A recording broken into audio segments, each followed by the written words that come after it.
corillo, mi nombre es Amanda Rivera, a.k.a. La Manager, y esta noche vamos a estar haciendo una entrevista súper especial para la edición 6 de Unrated Magazine. Pero antes, no puedo dejar pasar agradecerle a Nexus Studio por siempre estar para nosotros, a De Corazón PR por hacer todo de corazón y al equipo de Unrated Magazine. Sin más preámbulos, quiero presentarles a una colega súper especial para mí. Es una de las primeras personas que conocí en esta industria. Así que, sin más preámbulos, Giselle Dipin. Qué rico estar contigo aquí hoy. Gracias por la invitación. Claro que sí. De verdad que súper contenta y emocionada de tener como una conversación ahora, tú entrevistando y hablando de este flow, me encanta. Así que estoy pompeada. Mira, llevas 12 años en la industria y todos tenemos un trasfondo, así que quiero saber, ¿verdad? Ya yo lo sé, pero quiero que le cuentes al público cuál fue tu primer paso. Mi primer paso en la música. En la música en general. Ok, en la música fue a mis 12 años. Wow. Puedo contarlo, porque quizás fue a los 7, 8, pero yo digo que yo lo cuento a los 12, porque fue donde me enamoré del timbal. El timbal fue mi primer amor. Y fue algo que de verdad al sol de hoy lo que me abrió puertas a donde yo estoy, que de verdad sin dar mucha explicación, el timbal me permitió a mí no solamente pues tener disciplina, aprender lo que es tener compromiso, tener una posición dentro de un espacio donde no, ¿verdad? No había muchas mujeres, así que ya desde chiquita enfrentando retos. Y ya moviéndome un poco más hacia adelante me pagó la universidad. Wow. Tuve la oportunidad de tocar con artistas como El Gran Combo, Víctor Manuel, Daddy Yankee. De ahí poco a poco, pues obviamente cuando estaba en la universidad, algo súper nítido, que ahí empiezo a darme cuenta que me gusta la parte detrás de las cámaras, detrás de los artistas. Es cuando yo misma empiezo a manejar el grupo que teníamos en la universidad. Para hacer bookings en Mayagüez. Yo estudié en el colegio y fue una experiencia bien nítida porque ahí me di cuenta en que podía combinar lo que era la gerencia de proyectos, lo que era todo la parte de la música y la intersección, y era como un hobby en ese aspecto. Pero nada, poco a poco me seguí moviendo y después cuando terminé la universidad, pues ahí tuve la oportunidad de trabajar con otros artistas, tanto emergentes como establecidos, como por ejemplo una Cani García, un Draco, que me dieron la oportunidad ya estar en tarima, ser como, ¿verdad?, asistente de tarima y ver otras facetas que poco a poco pues fui viendo, pero como quiera, habían cosas que yo decía, me encanta todo esto de la parte de atrás, pero ¿dónde yo puedo aplicar la parte de la estrategia, de la operación, de lo que realmente me encanta, que mi pasión es la música, los negocios y la tecnología? Entonces ahí poco a poco que quizás no me quiero adelantar, pero para ahí va la cosa. Empezó con el timbal y siguió evolucionando, me abrió las puertas y hoy por hoy ya estoy más en la parte del business per se. Normalmente el hobby, lo que le dicen el hobby, es la música, y otras personas pensarían que lo importante era formar tu carrera como negociante. ¿Piensas que esta vez fue al revés, que el hobby fue la parte empresarial, pero empezaste dirigida hacia formar una carrera como músico? Pues mira, es una muy buena pregunta porque yo siempre vi el timbal como, ves, como yo también fui atleta y pues la música y los deportes siempre estaban bien presentes y yo llegué a un momento en mi vida que no sabía si quería ser atleta profesional o quería ser músico profesional. Entonces ya cuando estoy en la universidad que empiezo a darme cuenta que la música la veía más como puedo vivir de la música, pero decía, me encanta tocar tanto el timbal que no me veía, mira qué raro, era bien loco porque yo decía, no me veía viajando el mundo yo tocando el timbal, sino cómo yo puedo viajar en dar más demostración de lo que es la representación de la mujer dentro de la música desde un ámbito un poco más, porque es que siempre me gusta terminar hablando con el dueño del negocio o ¿verdad? Entonces era como que todo el tiempo pensando a nivel de estrategia, entonces pues fue poco a poco haciendo como un switch, pero no fue desde el principio que yo dije, pues quiero estar en la parte del business. Ahora sí, yo estudié ingeniería, o sea, comencé estudiando ingeniería y luego me cambié a los negocios. Wow. Entonces fue en esa travesía que yo poco a poco comencé a darme cuenta que después a veces, yo no sé si te ha pasado, yo me siento y digo, contra, es que yo desde los 5 años sabía que yo iba a ser negociante y que iba a estar en los negocios porque yo vendía dulces con mis abuelos. Entonces, ahí yo empiezo a decir, hay muchas cosas que salían muy natural de mí, que no es que no les hacía caso, pero no las veía como, pues, en mis años de universidad o cuando yo estaba en la escuela, pues no era una carrera que te ponían al frente. Como es una de mis, ¿verdad? De mis misiones de vida ahora mismo, de cómo poner al frente que dentro de lo que es la música hay otras carreras, lo que le llamamos el backbone, ¿no? De lo que son los managers en todos los aspectos, el equipo técnico, que sí son carreras que tú puedes seguir. Así que nada, fue algo muy interesante esa transición de que yo vi la música así desde el punto de vista yo tocando como algo de que puedo hacer a nivel profesional, pero no la parte del business. Y es cuando hago la parte que lo termino de estudiar que hago, wow, la intersección está ahí, vamos a empezarla ¿verdad? A probar.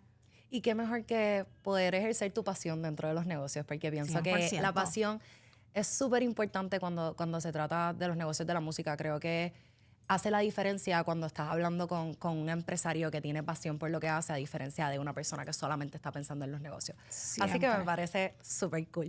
Y hablando de lo que estás haciendo ahora, cuéntame un poco y cuéntale al público qué es By Intuitions. Pues mira, By Intuitions, yo digo que nace porque tenía que nacer en este año. Y me explico. Yo vengo de, si vamos a hacer los 12 años atrás, de la parte ya cuando yo empiezo a negociar o de una manera muy superficial, quizás ayudar a colegas a ser su manager o su gerente de proyecto. En el 2016 yo tuve la oportunidad de llevar como mi primera idea de negocios en la intersección de la música con la tecnología, que fue una compañía que se creó para facilitar el proceso de contratación de música. Eso fue en el 2016 a 2017, a principio.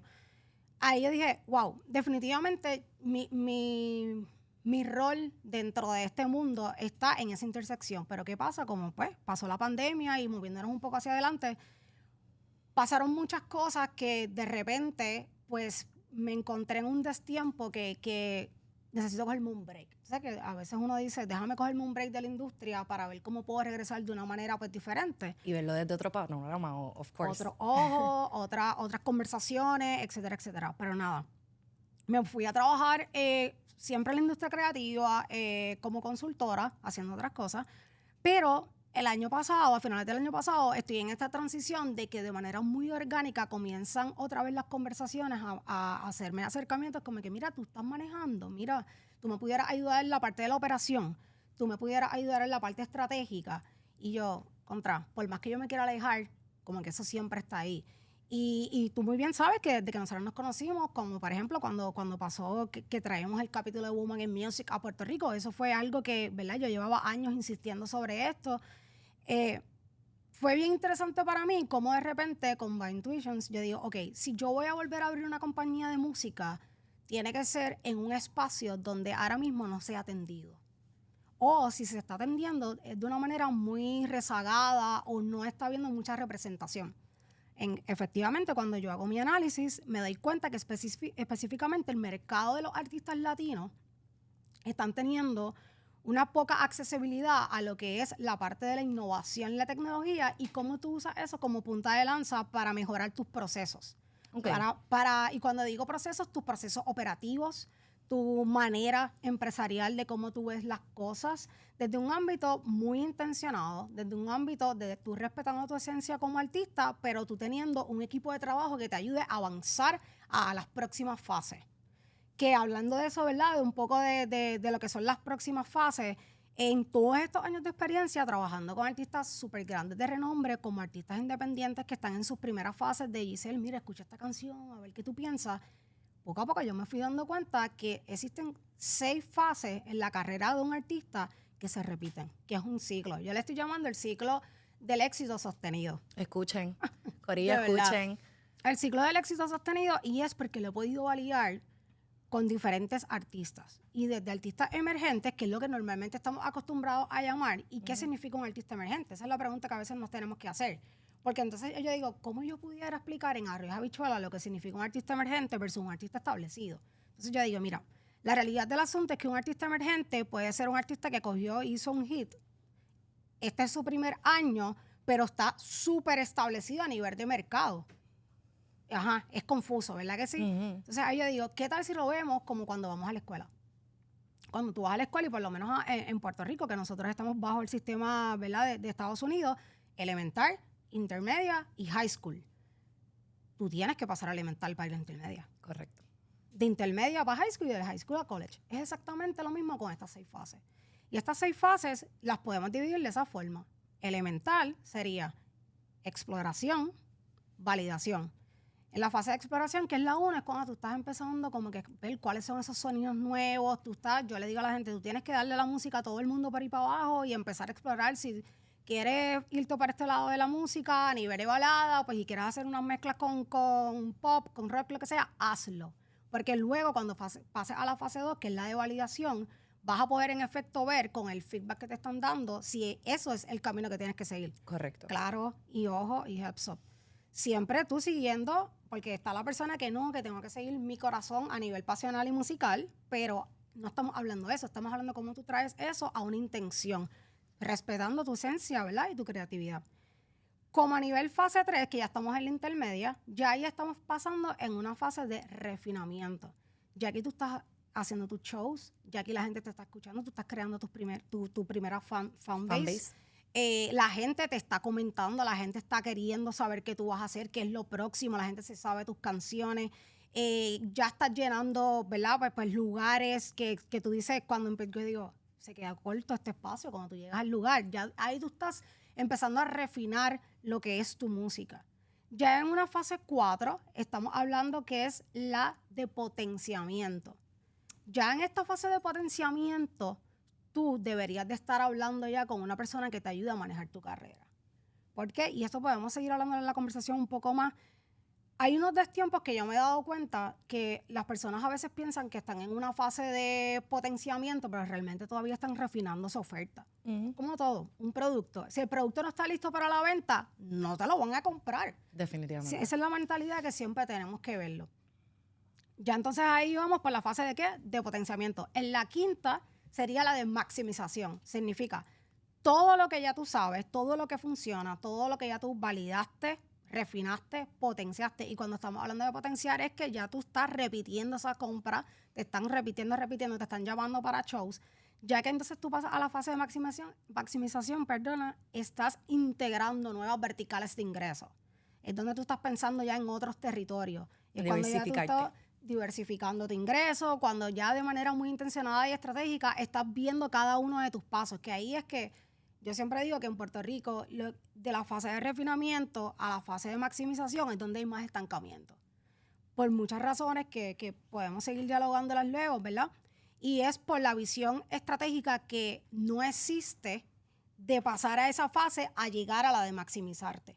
Porque muchísimo talento nosotros tenemos en Puerto Rico y lo sabemos. Y potencial ni se diga. O sea, demasiado. Y eso mismo, lo exploras, lo validas, lo puedes refinar, pero ya cuando tú estás...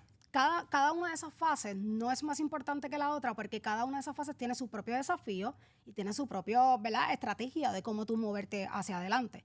Y ya dirías como, ¿y cuál es la 6ª? ¿Cuál es la que ya... Sí, ya lo maximizaste. Ya lo maximicé. Renovación. Cuando ya tú estás en la fase de renovación, ya tú estás diciendo, ok, ya yo hice todo esto, necesito, es como un ciclo, necesito como que otra vez, ¿cuál va a ser el sonido nuevo? ¿Cuál va a ser mi imagen nueva? ¿Cómo me voy a dirigir? Y claro, si me estás preguntando ejemplos, que quizás ahí, ¿verdad? Siempre que hablo sobre esto me dicen, pues dame un ejemplo concreto y si lo podemos llevar a nivel bien comercial y bien pensado, es Benito, es Bad Bunny. Él lo hizo no tanto como su carrera, que podríamos verlo como un caso de estudio a nivel completo desde cuando él comenzó en el trap, sino que lo veamos desde el punto de vista de álbum. Él cada vez que lanza su álbum, si nos damos cuenta, él tiene una imagen completamente nueva. Porque él está muy claro de cómo ve eso como producto. Artistas independientes aquí en Puerto Rico, que puedo mencionar, también tienen esa manera de verlo, de esa forma muy intencionada. Pero cuando llegan a la fase de que es maximizar, ahí hay un reto evidente que es la falta de profesionales que los ayuden a exportar su oferta, a promocionar su oferta y a conseguir inversión. O sea que ahí hay unos desafíos, ¿verdad? Y unos retos muy puntuales que de por sí es la naturaleza que enfrenta tú estar en esas 4, 5, 6 fases, en la 6ª fase. Te pregunto, porque todas estas fases son cosas que quizás la gente vea como algo súper fácil, pero Corillo, esto es un proceso. Y a mí me parece súper sorprendente que hay personas que todavía quizás no puedan reconocer, y yo lo entiendo por la pasión que tenemos a la música, que la música es un producto. Estamos hablando de un embudo de venta, Literal. estamos hablando de preparar algo para lanzarlo, distribuirlo y que llegue al cliente que tú quieres llegar. Me pareció súper importante la parte que dijiste de la última fase, ¿cómo es que se llamaba? Renovación. Renovación. ¿Qué es la innovación? Una palabra que utilizamos tanto, ¿verdad?, en nuestro día a día. ¿Qué es la innovación para Giselle dentro de la música? Esa es una muy buena pregunta. Mira, lo primero que yo siempre digo es que innovar no es tecnología. La gente lo confunde. Tú innovas en tus procesos, tú innovas en cómo tú te ves, tú innovas en cómo vas a manejar tu equipo de trabajo. Innovación literalmente es cómo tú vas a hacer las cosas de una forma que sean sostenibles a largo plazo. Para mí eso es innovar. Y obviamente llevarlo a un punto de ejemplo, pues yo siempre ahí digo, ok, nosotros podemos entender cómo está funcionando, por ejemplo, los modelos de negocio hoy en día y cómo nosotros podemos innovar sobre eso utilizando la tecnología. Así que la tecnología lo veo más como un vehículo que nos ayuda en ese aspecto a innovar.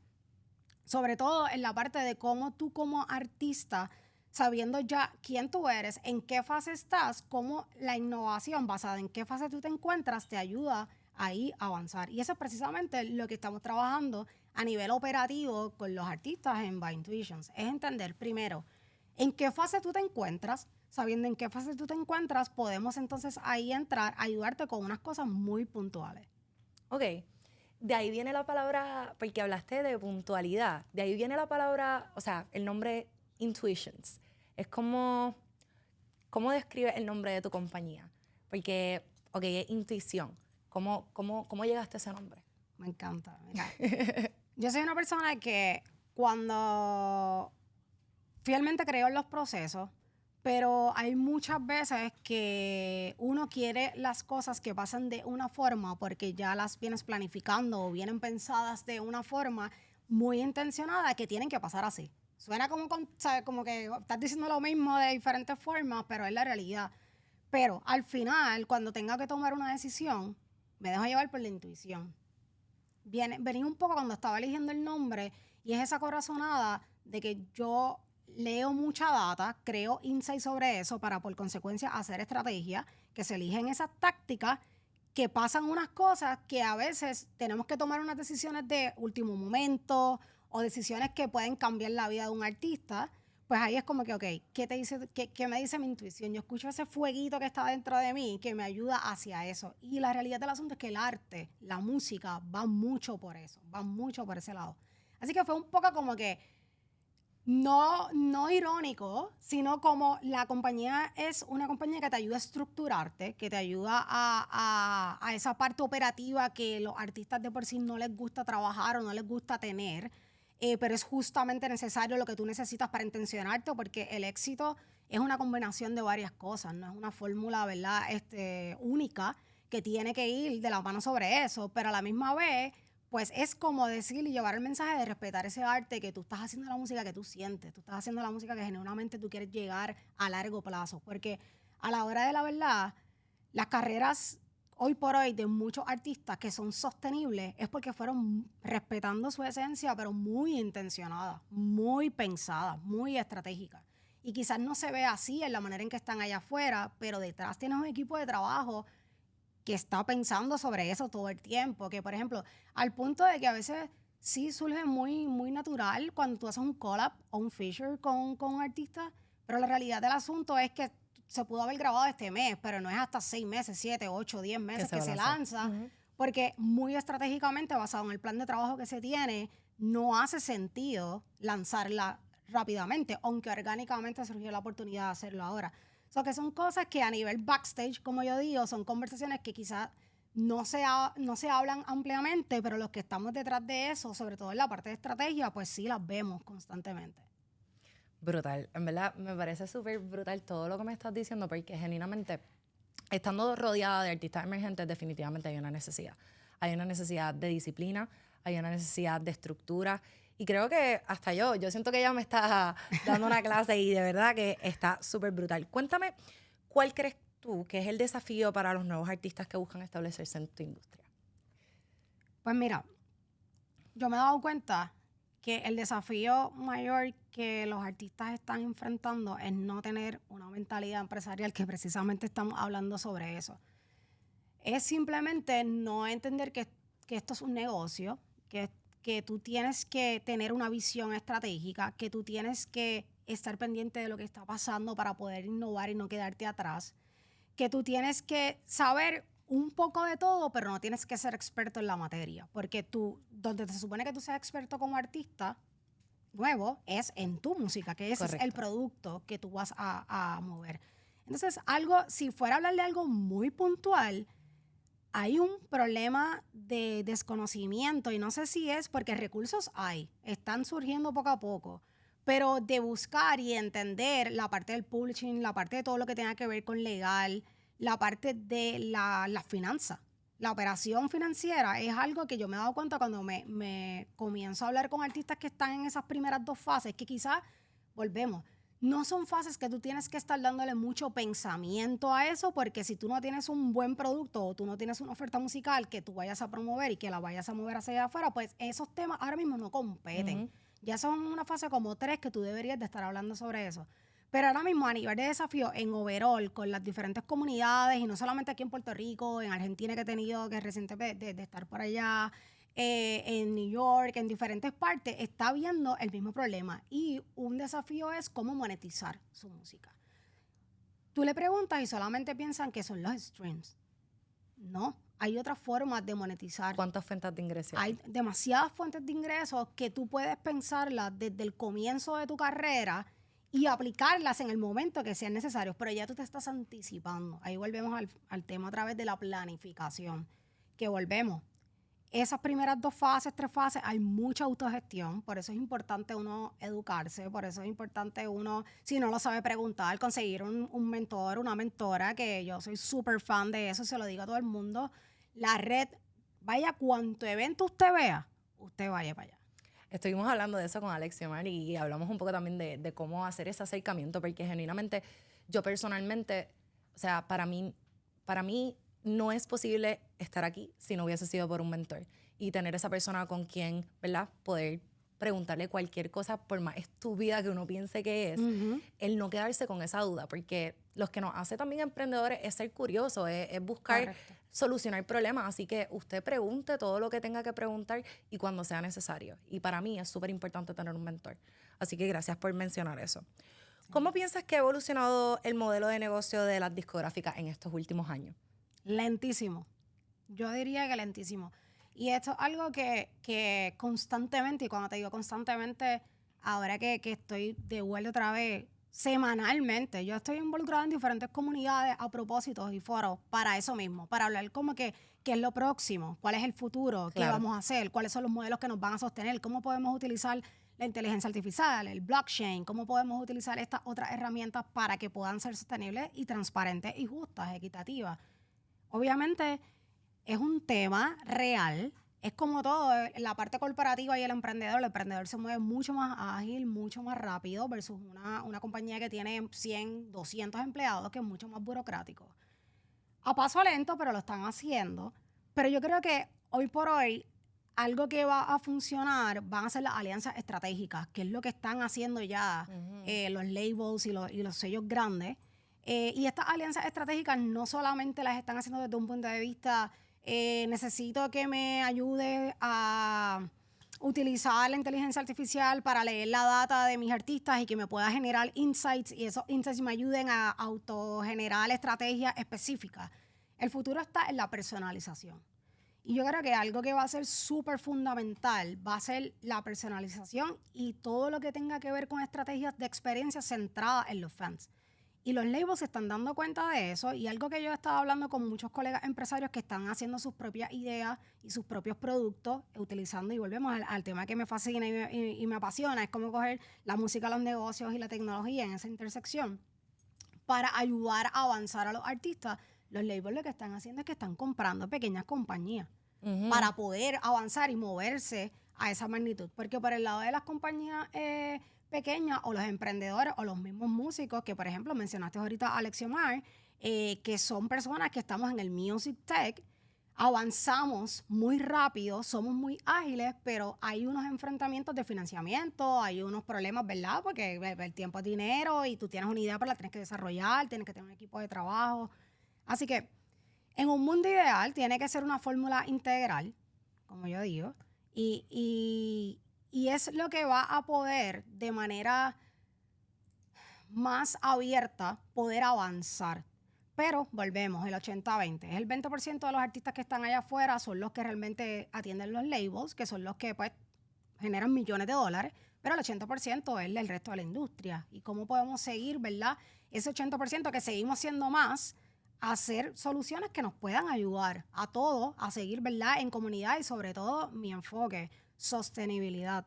¿Cómo podemos ser, verdad? Una comunidad que podamos, sí, decidir, yo vivo de la música y puedo vivir de la música de manera sostenible y de manera justa y hago lo que me, y hago lo que me gusta y puedo seguir hacia adelante. Yo creo un futuro sobre eso. Yo creo mucho y por eso fue una de las razones, que sé que es una pregunta vieja ya, pero una de las razones por la que dije yo necesito volver a la música es porque yo sé cómo yo puedo hacer el impacto dentro de. Y esa intersección y esa falta que veo de ayuda a los artistas en el área operativa, en estructurarse, en que quizás, por ejemplo, pues tú nunca sabes si de repente tú estás tocando y alguien te dice, me encanta tu oferta, ¿cómo podemos hacer? Vamos a reunirnos, ¿tú tienes algo preparado que me puedas enviar? ¿Cuáles son tus planes? ¿Ya vas a hacer un álbum? ¿Sabes cuánto te va a costar? ¿Cuánto dinero necesitas? Freeze up. Y esas son las oportunidades que no se pueden desaprovechar. Y ahí es donde yo he visto que hay un espacio, sobre todo en los artistas latinos, que yo estuve viviendo un tiempo en New York y yo me di cuenta que en New York eso no es así. En Los Ángeles eso no es así. Entonces yo dije, esto tiene que cambiar. Esto tiene que cambiar y tenemos que hacerlo desde adentro hacia afuera. Y por ahí va un poco la cosa. Y qué rico poder hacer ese impacto en Puerto Rico. 100%. Que tenemos una cuna de tanto talento. Hablaste de los empresarios y quiero saber, ¿qué consejo tú le darías a un empresario? O sea, y no estoy hablando de corillo, no estoy hablando de músicos, no estoy hablando de artistas, estoy hablando de una persona, ya sea un publicista, un manager, un asesor como tú. ¿Qué consejos tú le das a esa persona que todavía no ha lanzado su empresa? Que se atreva. Eso es lo primero. Y sinceramente, hoy hay tanto que tú puedes buscar. Hay tantos espacios. Es que hay demasiado. Primero, o sea, entiende bien qué es lo que tú quieras hacer. Basado en lo que tú quieras hacer, ya hay comunidades, ya hay mentores, ya hay espacios de lo que se llaman de incubadora específicos, que hablando de eso, y eso lo podemos hablar después en otra entrevista. La importancia de tener un lugar que esté especializado en música en la parte de negocio. Pero volviendo a tu pregunta principal, es atrévete. Atrévete, pero haz las cosas con propósito y con intención, no porque sí. Porque si tú tienes un sentido, y yo siempre le digo a la gente, ay, no, eso lo puedes hacer después. Piensa en tu por qué primero. El por qué siempre va a ser primero, porque cuando la cosa se pone fea, tú dices, yo estoy haciendo esto por esto. El por qué siempre tiene que ir primero para mí. Después el qué y después el cómo lo vas a hacer. Porque si tú sabes si tú quieres hacer esto porque lo sientes, porque te apasiona, porque realmente sabes que tienes un talento en lo que sea, ¿verdad? Dentro de la música, pues tú puedes decir qué es esto y cómo lo vas a hacer. Pues ahí vienes a hablar con los mentores. Y aquí también en Puerto Rico que conocemos tanta gente, que el mentor conoce a un amigo, que el amigo te presenta a fulano, que de fulano te fuiste al evento, que del evento si lo viste en cualquier lugar. Ve sola y solo, aunque seas tímida o tímido. Ve al evento. Si tú no te lo acercas a nadie, alguien se te va a acercar. Te lo prometo. Porque cuando estos eventos son intencionados hacia eso, hacia el networking. Siempre. Y eso es un tema que yo me he dado cuenta de que hay muchos productores, songwriters, artistas que los ves frente a la cámara, pero cuando están en eventos son extremadamente tímidos y tímidas. Y es como que sería súper nítido como buscar formas de empoderar a esas conversaciones, a esos icebreakers que le llaman, que son los que tú sabes que te pueden cambiar la vida. A mí me pasó eso con mi primera compañía, con la segunda, que fue Stagement, la que tuvimos que cerrar, que te conté ahorita. Yo estaba literalmente en un evento y sinceramente yo me le acerqué a la persona porque me encantaba su sombrero y fue un tema de conversación para mí. Y yo fui para allá, mira, me encanta tu sombrero. Y cuando me encanta tu sombrero fue que la persona terminó siendo inversionista de mi compañía. So, hay muchas formas de que tú puedes iniciar conversaciones. Quiero destacar eso que acabas de decir del sombrero, porque a veces las personas piensan que hacer networking es necesariamente llegar hacia donde una persona y hablarle automáticamente de tu negocio. Y para mí es súper importante eso que estás diciendo de me gusta tu sombrero, porque es una manera de tú humanizarte y enseñarle a la otra persona que no solamente como que somos iguales, podemos llegar a ser colegas, sino que no sea, o sea, que sea intencional a poder conectar con esa persona, más allá de presentar un pitch, por ejemplo. Esa es la clave es intencionarte. Algo que yo siempre, y saltamos, es que para mí es súper fundamental y quiero aprovechar el tema. Cuando tú vas a un evento de networking, ponte una meta. Y eso es algo que es mentalidad empresarial y eso es growth mindset. Ponte una meta que vas a hablar con una persona nueva que tú no has conocido y simplemente vas a intercambiar el número de esa persona por efectos de negocio. Piensa en las cosas que a ti te gustan, que tú eres bueno en tema de conversación, lo que sea. Claramente es bien raro cuando tú vas a hablar con una persona, pues tirarle un tema súper random, a menos que no sea algo que tú le estés viendo o tuviste la oportunidad. Pero trata de usar esas cositas como para tus próximas interacciones. Funcionan porque ya yo he validado esto con varias personas que hemos hablado sobre el tema y me dicen, mira, me funciona esto. Y yo lo llevo haciendo todos mis años de negocio. Y me ha funcionado y ha sido clave. Para mí el network es clave. En la industria donde nosotros estamos es clave. ¿Cuáles son las áreas dentro de la industria que entiendes que están menos exploradas? La parte de la operación, la estructura y la tecnología. Para mí esas son las áreas que están más desatendidas. Hay un nicho grande. Hay un nicho gigante. Porque si te pones a pensar, todos los artistas necesitan operación. Todos los artistas necesitan innovar porque y hablando de desafío, que quizás ahorita no lo mencioné, ¿cómo tú te destacas entre tanta canción que sube diariamente? Entre tantos artistas. Yo no sé, los otros días estaba leyendo, no quiero decir un número al garete y quiero chequear el FAT, pero creo que eran 88,000 canciones diarias que se están subiendo. Por lo menos a la plataforma de Spotify era un número era similar. Era por ahí, ¿verdad? Ok, pues eso es un desafío. O sea, ¿cómo tú puedes utilizar estrategias tecnológicas e innovativas que te ayuden hacia eso? O sea, que por ahí va un poco el tema. Ay, Giselle, me tienes en un estado, mira. ¿De qué? Mira, Giselle, para ir a la última pregunta. Esta pregunta nunca nos puede faltar en las entrevistas de Unrated Magazine. Todo el tiempo. Sí, lo siento. Esto. ¿Qué para Giselle Dipini es estar on point? Mira, estar on point para mí es estar preparada y aunque tú no estés preparada, tratar de buscar la forma de estar preparada y estar sharp. Para mí eso es... Estar on point es estar puntual, gente. Sean puntuales. Correcto. Sean puntuales. Mira, Giselle. eso es ventaja y más en esta industria, que nadie está puntual. Así Definitivamente. que esa es la que hay.